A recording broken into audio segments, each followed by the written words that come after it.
Your daily bridge to fluency starts right now. I'm VA, and let's master your English flow.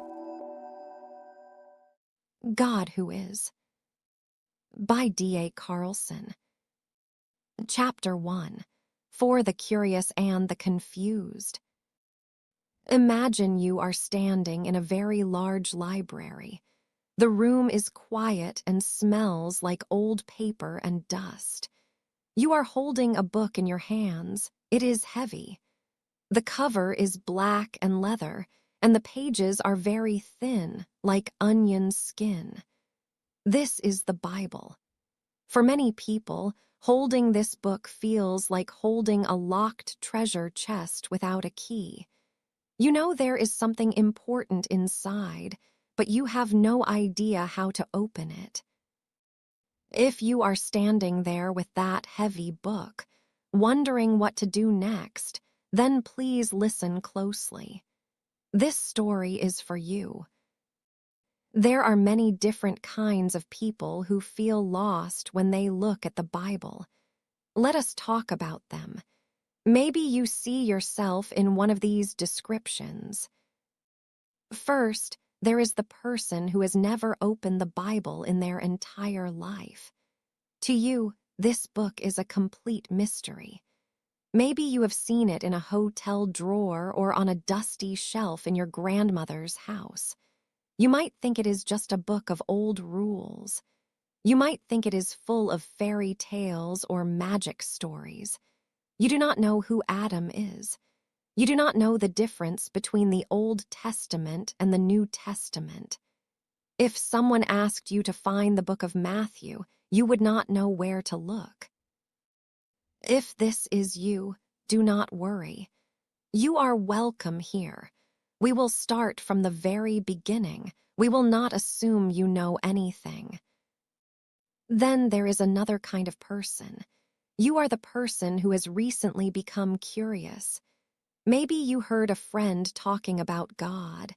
Maybe you went through a hard time and started wondering about the meaning of life. So you went to a bookstore, you bought a Bible, you brought it home and opened page 1. You started reading. At first, it was interesting. But then, you hit a wall. You found long lists of strange names that are hard to pronounce. You found ancient laws about sheep and goats. The book felt huge and scary. It felt like trying to drink water from a fire hose. You felt overwhelmed, so you closed the book and put it away. If this is you, please stay. We are going to make the scary parts simple. We will look at the big picture so you do not get lost in the details. There is a third type of person. You might be the person who goes to church every Sunday. You have gone for years. It is a habit like brushing your teeth or eating breakfast. You sit in the wooden pew. You stand up when everyone else stands up. You sing the songs. But inside, you feel bored. You feel like you are just going through the motions. To you, church is just a nice club or a social activity. But recently, you have started to feel an itch in your mind. You think that there must be more to it than this. You realize that you should understand your faith better, but you are embarrassed to ask questions because you have been there so long. If this is you, this story is definitely for you. It is time to wake up the wonder. There is one more group of people. You are the ones who know some of the stories. You know about Noah and his big boat full of animals. You know about David fighting the giant with a sling. You know that Jesus was born in a stable. You have these pieces of the puzzle in your mind. But they are just loose pieces. You do not know how they fit together. You do not know how the story of the Exodus relates to the story of the exile. You do not know why the New Testament is called new. You have a bag of pearls, but you do not have a string to hold them together. If this is you, We are going to provide the string. We are going to connect the dots. The Bible is a big book. It is full of history, poetry, letters, and songs. It contains a lot of data. But sometimes people drown in the data and miss the person. They miss God. They miss Jesus. The goal of this journey is not just to make you smarter. It is to introduce you to the God who is there. It is to show you Jesus in a way that changes your heart, not just your brain. I want to be honest with you before we start. I am not a neutral observer. I am not like a scientist looking at a bug under a microscope. I am a Christian. That means I follow Jesus. I have found something wonderful in this book, and I want to share it with you. I am like a man who has found a great feast of food, and I am just telling the other hungry people where the bread is. However, I will not shout at you. I will not use big, confusing religious words without explaining them. We are going to walk through this together, step by step. We will look at 14 major parts of the Bible. Think of them as 14 stops on a long train ride. At each stop, we will get out and look around. We will see what is happening in that part of the story. Then, we will get back on the train and see how that stop connects to the final destination. The final destination is Jesus. All the lines of the map lead to him. It is okay to be confused right now. It is okay to have questions. It is okay if you feel like you are standing in the dark. We are going to light a candle. Then we will light another one.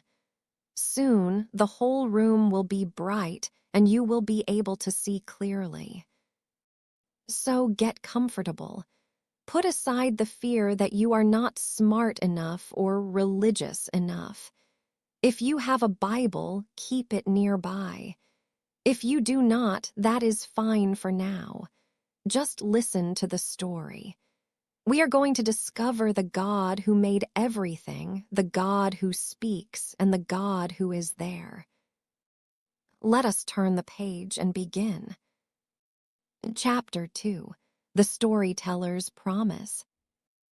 Before we take our first step on this long journey, I need to make a promise to you. I need to be honest about who I am. Sometimes, when people write books about history or religion, they try to act like a judge in a courtroom. A judge tries to have no feelings about the case. A judge sits high up on a bench and looks at the facts from far away. They try to be neutral. They do not want to take sides. I must tell you right now that I am not a neutral judge. I am not standing far away, looking at these things through a telescope. I am right here in the middle of it. I am a Christian. That means I am a follower of Jesus. I am not telling you this to warn you, but to invite you. I have found something very special in the Bible. What I have found of God and Jesus is wonderful. It has changed my life. It brings me great joy. Imagine if you found a beautiful garden in the middle of a dry desert. You would not just write a report about the plants. You would run to your friends and say, "Come and see. Look at these flowers. Taste this fruit." That is what I am doing here. I am eager for you to know this God. I want you to know the peace and the wonder that I have found. To explain why I am writing this book, I want to tell you a story. It is a true story about a man who lived 300 years ago. Close your eyes and imagine a room in Germany in the year 1720. It is late at night. The room is quiet and cold. A man sits at a heavy wooden desk. The only light comes from a single candle made of wax. The flame flickers, casting long shadows on the walls. The man holds a quill pen made from a bird feather. He dips the tip into a pot of black ink. He leans over a piece of paper and begins to write. He is not writing words. He is writing music. He draws lines and dots that dance across the page. This man is Johann Sebastian Bach. He is one of the greatest musicians who ever lived. He is writing a piece of music called a cantata. It is complex and beautiful. When people hear it, they will feel like they are listening to the sounds of heaven. Bach works for hours. His hand is tired. The candle is almost burned down to the table. Finally, he finishes the last note. He looks at the music he has created. It is a masterpiece. He dips his pen in the ink one last time to sign his work. But he does not write, "Look how great I am." He does not write, "I hope I become famous." Instead, at the very bottom of the page, he writes 3 letters. SDG. These 3 letters stood for 3 Latin words. Soli Deo Gloria. In English, this phrase means, "To God alone be glory." Bach believed something very important. He believed that his talent was a gift. He believed that the music did not belong to him. It belonged to the God who made him. He did not want people to clap for Bach. He wanted his music to make people think of God. He wanted his work to be like a mirror that reflected God's greatness, not his own. This was not just an idea Bach had. It is an idea that comes from the very Bible we are about to read. There is a letter in the Bible called 1 Corinthians.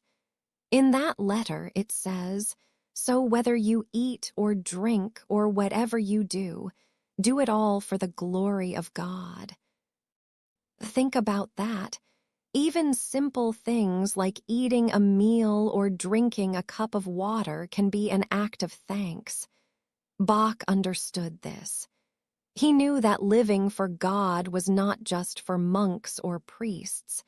It was for musicians, farmers, teachers, and parents.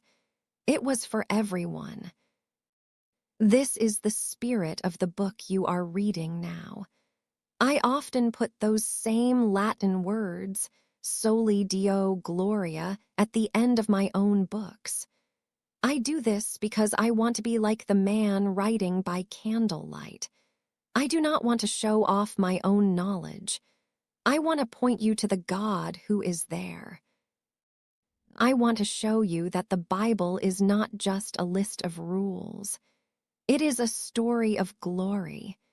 It is the story of a God who made us, who loves us, and who has a plan for us.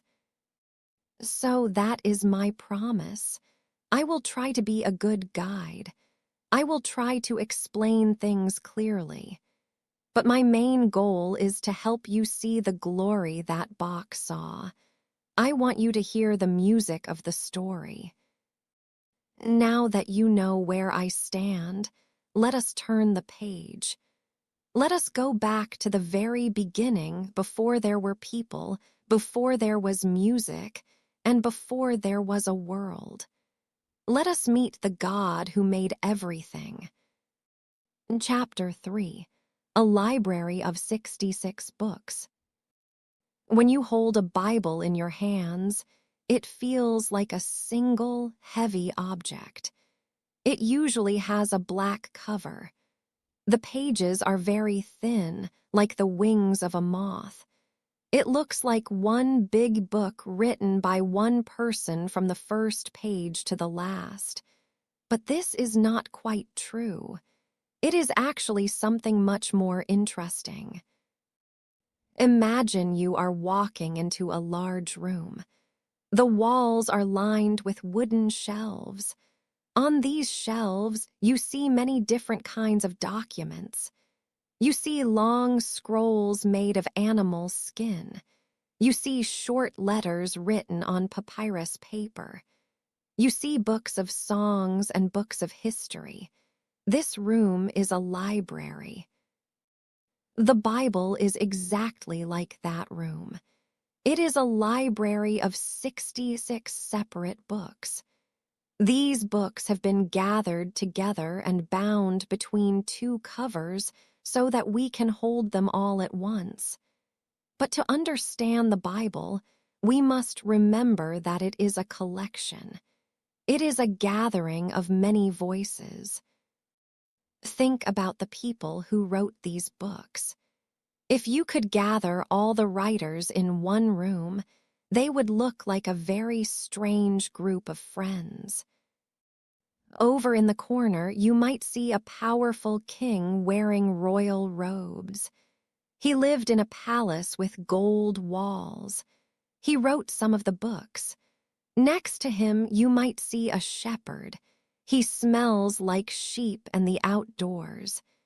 He spent his nights sleeping on the hard ground under the stars. He wrote some of the books, too. You would see a fisherman who had rough hands from pulling nets out of the sea.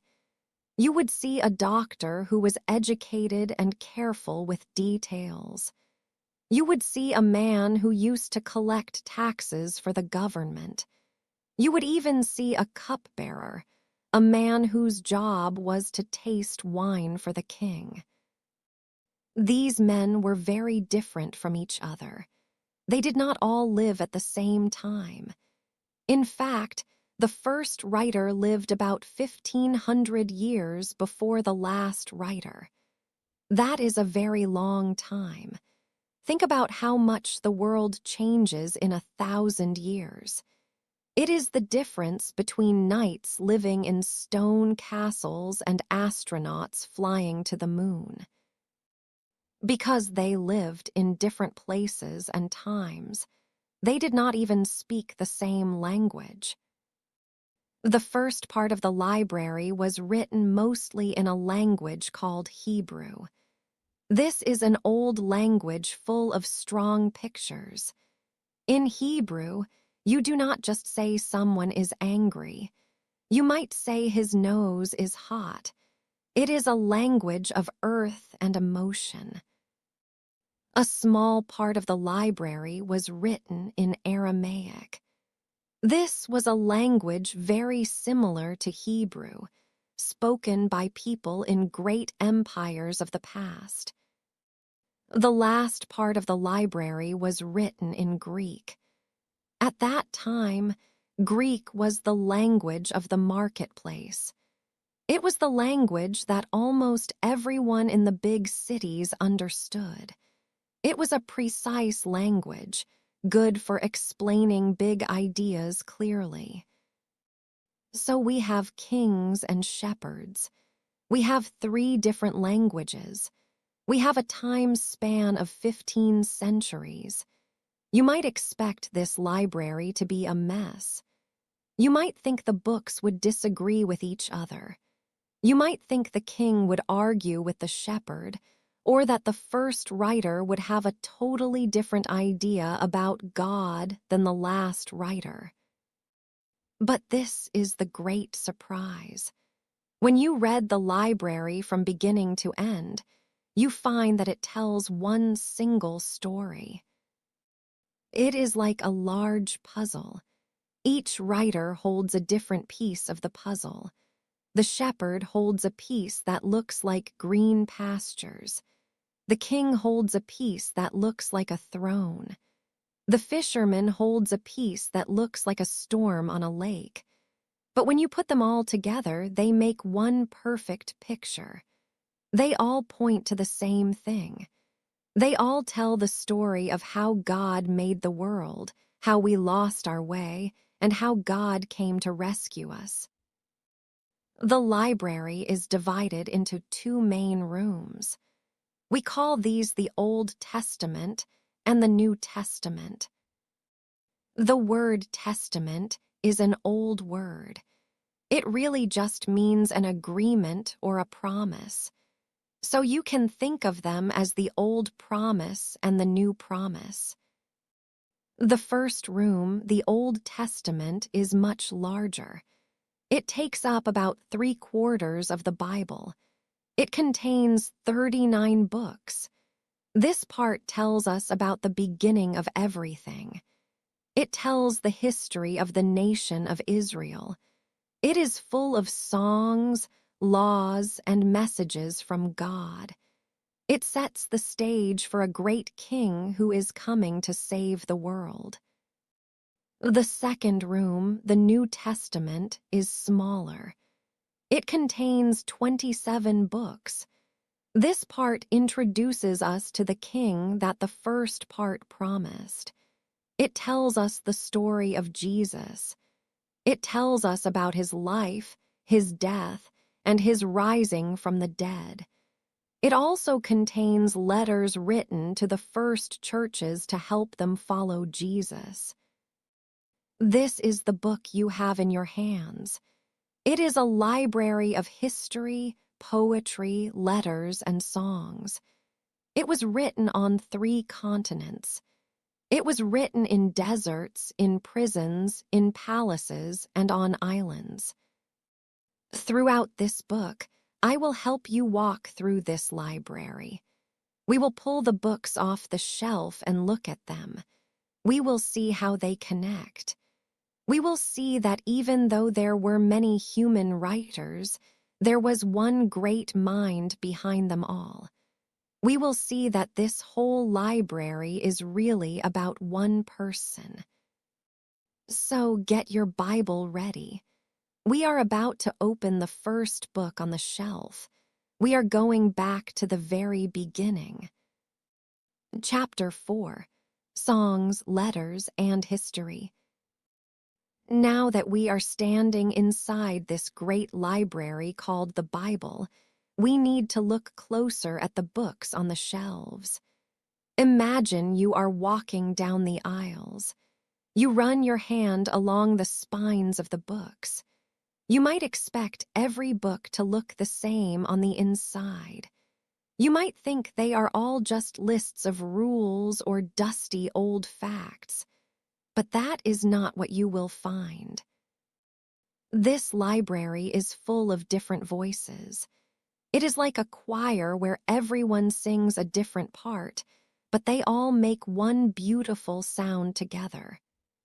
God chose to speak to us in many different ways because human life has many different moods. We are not always happy. We are not always sad. We are not always thinking about history. Sometimes we want a story, and sometimes we need a song. Let us pull the first type of book off the shelf. These are the books of history. But do not let the word history fool you. This is not like a boring textbook from school with only dates and maps. These stories feel alive. When you read them, you can smell the dust of the desert. You can hear the clash of swords in battle. You read about families who fight with each other and brothers who betray one another. These historical books tell us what really happened. They introduce us to kings who were very good and kings who were very bad. We meet brave women and cowardly men. It feels like reading a great adventure novel. You will see the rise of nations and the fall of great cities. This style of writing teaches us that God works through real events. He does not stay far away in the clouds. He gets involved in the dirt and mess of human life. Next, we move to a different section of the library. Here, the writing changes completely. You are no longer reading a story about a battle. You are reading poetry. These are the books of songs. The biggest collection is called the Psalms. When you read these poems, you feel something deep in your chest. Some of them are full of pure joy. The writers are so happy that they say the trees of the field are clapping their hands. They shout about how strong and good God is. It feels like the happiest music you have ever heard, full of drums and dancing. But right next to the happy songs, there are sad songs. These are called laments. A lament is a cry of pain. The writers of the Bible were honest about their suffering. They did not pretend that everything was fine when it was not. In these dark poems, the writer might ask, God, where are you? Why have you forgotten me? They describe tears and loneliness. This is important because it tells us that God understands our sadness. He listens to our crying just as much as he listens to our singing. If you walk into the second room, the New Testament, you will find a shelf full of letters. These are very personal. Reading them feels like opening someone else's mail. These letters were written by leaders of the early church to groups of friends in different cities. They are full of advice. The letters deal with real problems. They answer questions like how to love your neighbor, how to handle money, and how to live in peace. They feel intimate. The writer might say, I long to see you, or I thank God for you. When we read them today, it feels like the writer is speaking directly to us, giving us wisdom for our daily lives. Finally, there is a section of the library that feels very strange. We call this apocalyptic writing. The word sounds big, but it really just means uncovering something hidden. You find this in the book of Daniel and the book of Revelation. Reading these books feels like having a vivid dream. The pages are full of strange images. You might read about a dragon with 7 heads. You might see a beast coming out of the sea or horses riding through the sky. There are stars falling and rivers turning to blood. It can feel scary or confusing at first. It is like a modern fantasy movie with huge special effects. But these strange pictures are not there just to scare us. They are painting a picture of the war between good and evil. They use big symbols to tell us that even though the world looks chaotic, God is still on the throne. They promise that in the end, the king will win and the monsters will lose. So you see, the Bible is not just one thing. It is a library of textures and feelings. It has history for our minds, songs for our hearts, letters for our daily walk, and strange dreams for our imaginations. God uses all these different styles to capture our attention. He wants to speak to the whole person. Whether you are thinking, feeling, crying, or dreaming, there is a book on this shelf that speaks your language. Chapter 5. How to use the map. Now that we understand the library, we need to learn how to find our way around inside it. Imagine you are holding the Bible in your hands right now. It is a heavy book. It feels solid and thick. When you open it, you might notice that the paper is very thin. It makes a distinct crinkling sound, like dry leaves, as you turn the pages. The text is often small, and there are words everywhere. It can feel overwhelming. You might feel like a traveler, standing in the middle of a huge forest, without a compass. Do not worry. This book is designed to be explored, and you have been given a map. You just need to know how to read the signs. The first thing you should do is open the front cover. In the first few pages, you will find a list. It is called the table of contents. Never feel foolish for using this list. Even people who have studied the Bible for 50 years still use the table of contents. It is your best friend. It lists all the 66 books we talked about earlier. It tells you exactly which page number to turn to. If you are looking for the book of Genesis, or the book of Psalms, or the letter to the Romans, this list will tell you where to go. Once you find the right page and open to a specific book, you will notice something else. The pages are filled with numbers. There are big numbers and tiny numbers mixed in with the words. These numbers are not part of the original story. Moses did not write numbers when he wrote the history of the Exodus. The Apostle Paul did not write numbers when he wrote his letters to his friends. These numbers were added much later, hundreds of years later, to help us find our place. Think of these numbers as an address system. If you want to visit a friend, you need their address. You need to know the city, the street name, and the house number. The Bible works the same way. First, you have the name of the book.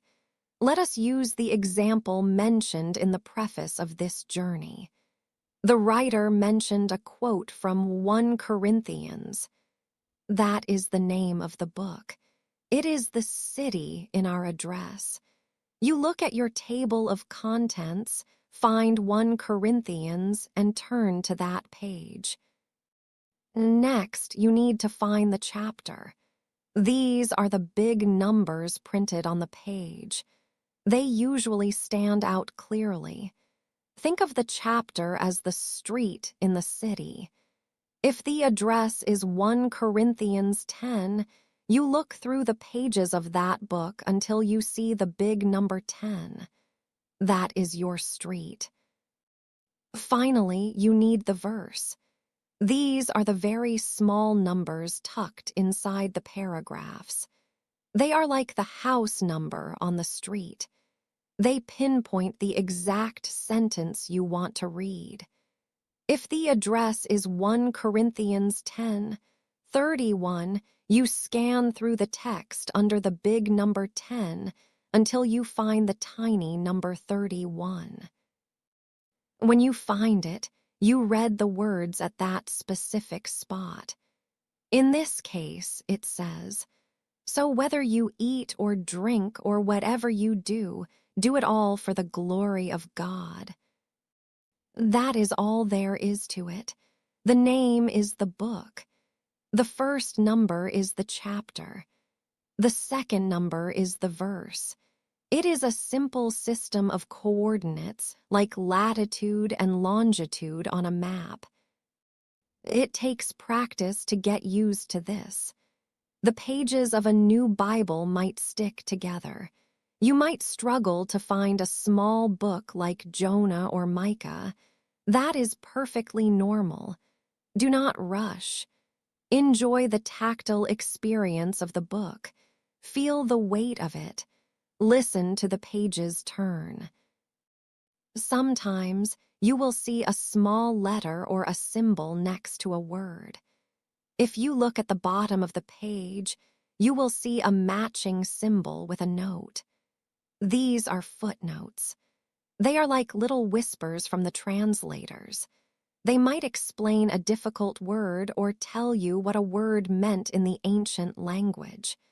They are there to help you, not to confuse you. You can read them if you are curious, or you can ignore them and keep reading the story. So hold your Bible with confidence. It is a big library, but you have the keys to every room. You know how to use the table of contents to find the right book. You know how to use the big numbers to find the right chapter. You know how to use the small numbers to find the specific verse. You are no longer lost in the forest. You have your map, and you know how to read it. You are ready to start walking. In the next chapter, we will go back to the very beginning of the map. We will travel to the first page of the first book, where the story of everything begins. We are going to look at the God who made it all. Chapter 6, The Old and the New. Now that you know how to find your way around the pages of the Bible, we need to look at the book as a whole. Imagine you are holding the Bible in your hands again. Close it for a moment and look at the side of the book where the paper edges are. You will notice that it is a very thick volume. It contains a lot of words and a lot of history. But this big library is not just one long, unbroken list of events. It is divided into two very distinct sections. These two sections are called the Old Testament and the New Testament.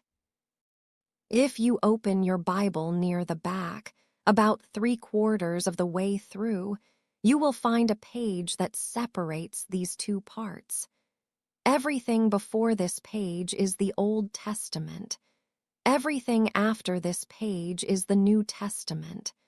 The first thing you will notice is that they are not the same size. The Old Testament is much bigger. It takes up almost nearly 80% of the Bible. The New Testament is much smaller, resting at the end of the book. To understand this book, you must understand why there are two parts and how they fit together. Let us talk about the names first. The word testament is an old-fashioned word. We do not use it very often in our daily conversations. You probably do not go to the grocery store and make a testament with the cashier. In the language of the Bible, this word means a covenant. A covenant is a very serious agreement. It is a promise between two parties. It is like a treaty or a binding contract, but much deeper and more personal. So, when we say Old Testament, we are talking about an old agreement. When we say New Testament, we are talking about a new agreement. The Bible is the story of how God made agreements with the human race. The Old Testament is the foundation. It covers a vast amount of time. It begins at the very start of everything. It tells the story of how God created the world. It tells us about the first people and how they lived. It describes how things went wrong and how sadness and death entered the world. Then the story slows down. It focuses on one specific family that grows into a nation. This nation is called Israel. For thousands of years, God worked with this nation. He gave them laws. He sent them messengers called prophets. He made an agreement with them. He promised to be their God, and they promised to be his people. The Old Testament tells the history of this relationship. It has stories of great kings and terrible wars. It has songs of joy and poems of sadness. But all through these long years, the story feels unfinished. It is always looking forward. It is waiting for someone. It is waiting for a solution to the problems of the world. That is where the first part ends. It ends with a feeling of anticipation. Then we turn the page to the New Testament. The New Testament covers a much shorter period of time. The Old Testament spans thousands of years, but the New Testament takes place over less than 100 years. It is short, but it is very important. It explains the Old Testament. The New Testament begins with the arrival of a man named Jesus. The writers of the New Testament tell us that Jesus is the one the Old Testament was waiting for. He is the solution. He brings the new agreement. Think of it like reading a very long mystery novel. The first part of the book sets the scene. It introduces the characters. It shows you the clues. It builds up the tension. You understand the problem, but you do not know the answer yet. That is the Old Testament. If you stop reading there, you are left with questions.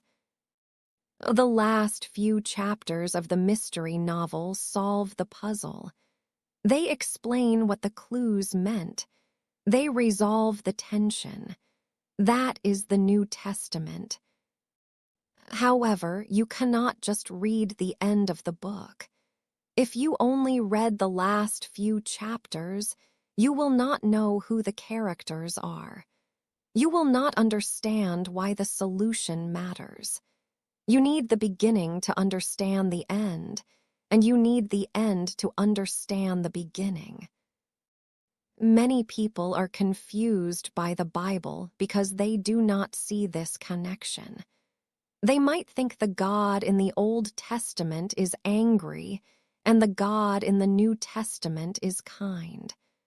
But that is not true. It is the same God in both parts. It is one single story that moves from a promise to a fulfillment. The Old Testament sets the stage. It provides the vocabulary we need.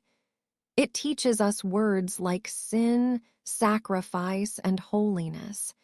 It teaches us that we need help. It shows us a God who is holy and powerful. The New Testament brings the light. It uses that vocabulary to explain Jesus. It shows us how God provided the help we needed. It shows us a God who is loving and present. So, as we prepare to read the Bible, remember this timeline. We are going to start at the beginning of the Old Testament. We are going to walk through history. We will see the world being made. We will see the rise and fall of kingdoms. We will watch the years go by. And then, when the time is right, we will cross the bridge into the New Testament. Do not be afraid of the size of the book. It is big because the story is big. It is the story of everything. It includes you and it includes me.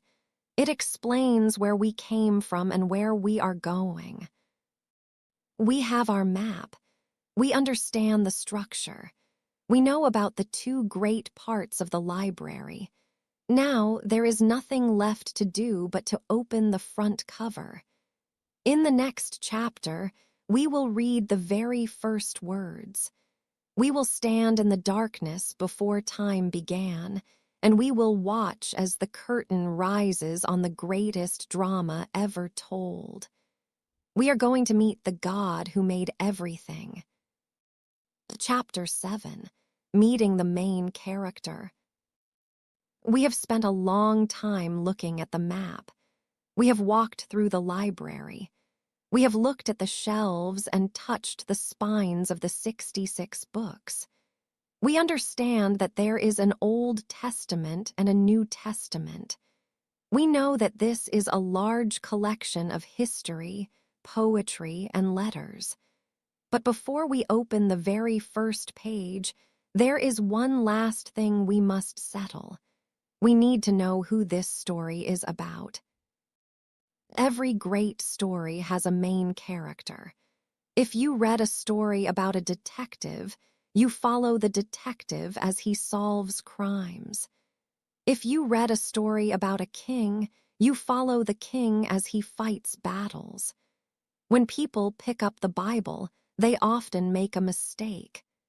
They think the main characters are the people in the stories.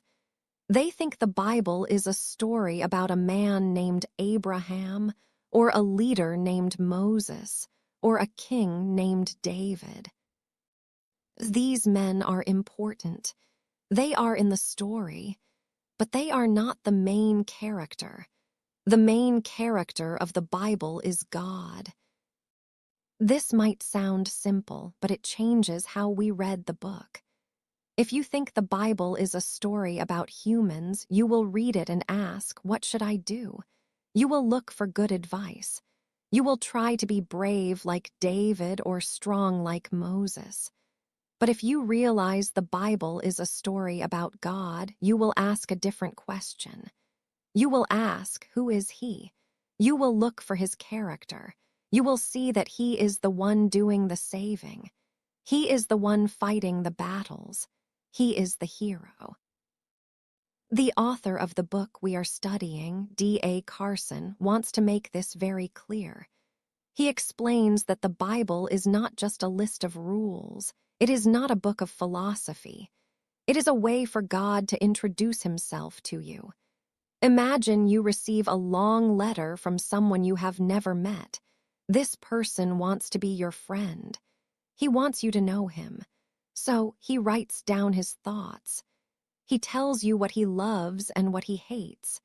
He tells you about his past and his plans for the future. The Bible is that letter. It is God speaking. He is telling us, this is who I am. There is a Latin phrase that has been used for hundreds of years to describe this idea. The phrase is Soli Deo Gloria. It means glory to God alone. It means that everything in this book and everything in the world exists to show how great God is. The stars are there to show his power. The history of the world is there to show his patience. The story of Jesus is there to show his love. God is not hiding. He wants to be known. So this book is for everyone. It is for people who have never opened a Bible. It is for people who go to church but feel bored. It is for people who know the facts but do not know the person. You might know that a man named Jesus lived long ago. But do you know him? Do you understand why he came? This book invites you to move from knowing facts to knowing God. Now we are ready. We have our guide. We know the structure. We know the hero. It is time to start the journey. We are going to travel back in time. We are going to go back before you were born. We are going to go back before your parents were born. We are going to go back before there were any history books. We are going to go back before there were mountains or oceans. We are going to go back to the time before time. Imagine a room that is perfectly dark. There is no light at all. There is no sound. There is no wind. There is absolutely nothing. It is a blank canvas. It is an empty stage waiting for the play to begin. In that silence, there is someone. God is there. He has always been there. He is full of power and imagination. He is ready to create. He is about to speak the very first words of history. We are standing at the edge of the universe, waiting for the lights to turn on. We are about to see the God who made everything. We are about to hear his voice. Turn the page in your mind. The library is open.